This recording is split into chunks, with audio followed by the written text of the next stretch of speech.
RFP process.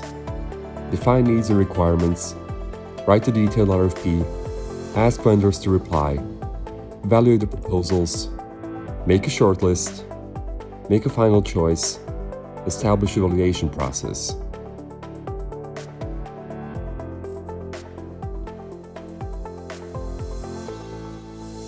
Define your needs and requirements. All teams that will be impacted by the procurement should be involved in this process. The result of this step is defining the RFP, the issues the company needs to solve, or the goal it wishes to achieve. Write a comprehensive RFP. Include questions to vendors that reflect your company's specific needs.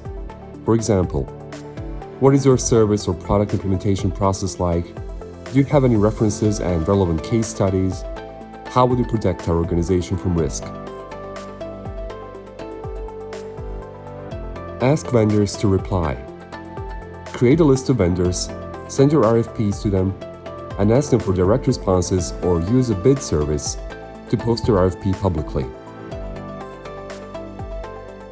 Assess the arrived proposals. Establish point values for individual questions in the RFPs based on their importance for your business to objectively establish which vendor is the best fit for your company. Make a shortlist. Create a shortlist of the 5 best vendors. They will move on to the final stage of your procurement process, where you will ask them the additional questions related to your business and their offerings. Make a final selection.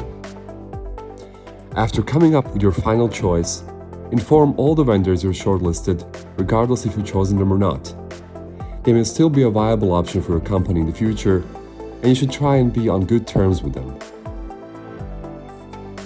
Establish vendor evaluation process.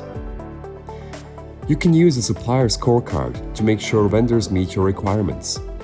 Also, communicate to the vendor the areas they're lacking in so they can correct them and meet your expectations. Are you looking for a verified agency? Tell us about your project and receive proposals from verified companies for free. Design Rush. Connecting businesses with agencies.